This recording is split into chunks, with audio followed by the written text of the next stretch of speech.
গণঅভ্যুত্থানকে শুধুমাত্র ৩৬ দিনের মধ্যে সীমাবদ্ধ রাখতে চায়। তাদের উদ্দেশ্য মূলত অতীতের সমস্ত সংগ্রামকে অস্বীকার করা।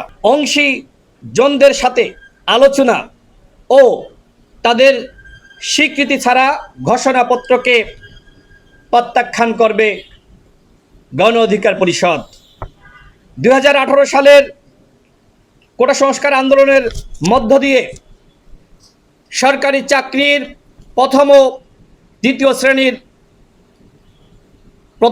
শ্রেণীতে কোটা প্রথা বিলুপ্ত হয়, কিন্তু ২০২৪ সালের ৫ জুন হাইকোর্টের রায়ের মাধ্যমে আবারও ৩০% কোটা ফিরিয়ে আনার পটভূমিকায় ২০১৮ সালের পরিপত্র পুনর্বহালের দাবিতে শিক্ষার্থীদের বৈষম্য বিরোধী ছাত্র আন্দোলন শুরু হয়। আন্দোলনের একটা পর্যায়ে শাসক গোষ্ঠী গুলি করে মানুষ হত্যা শুরু করলে কোটা সংস্কার আন্দোলন রাষ্ট্র সংস্কার আন্দোলনে রূপ লাভ করে।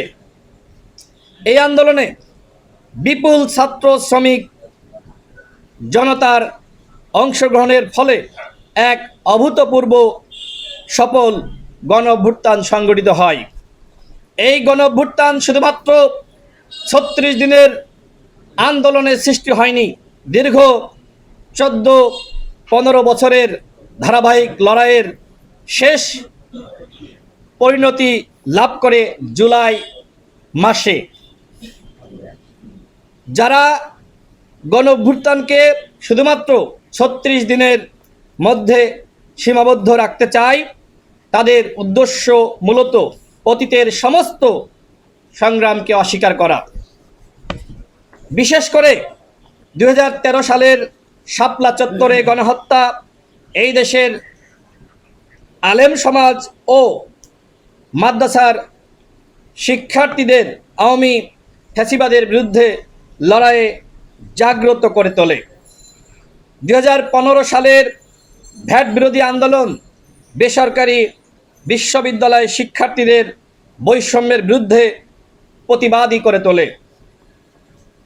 ২০১৮ সালের কোটা সংস্কার আন্দোলন ও নিরাপদ সড়ক আন্দোলন শিক্ষার্থীদের আপসীন এই নবজাগরণের ফলে হাসিনার মসনদে আঘাত সৃষ্টি করে। হাসিনা শিক্ষার্থীদের দাবির মুখে ২০১৮ সালের ১১ এপ্রিল জাতীয় সংসদে দাঁড়িয়ে ঘোষণা দিতে বাধ্য হয়, আর কোনো কোটায় থাকবে না। তখন এই দেশের মানুষের মধ্যে সাহসের বীজ বপন হয় যে হাসিনার মাথা নত করা যায়। কোটা সংস্কার আন্দোলন থেকে সাহস পায় স্কুল কলেজের কমলমতি শিক্ষার্থীরা।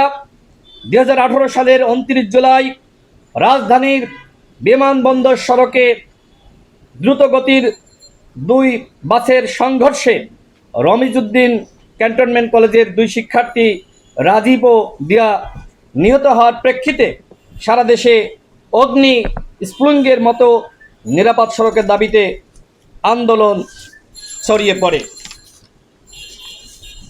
২০১৯ সালের ডাকসু নির্বাচনে কারচুপি ঢাকা বিশ্ববিদ্যালয়ের শিক্ষার্থীদের ভোটাধিকারের বিষয়ে সচেতন করে তোলে। সারা দেশে আই হেট পলিটিক্স বলা তরুণদের মাঝে ধীরে ধীরে রাজনীতি সচেতনতা বাড়তে থাকে।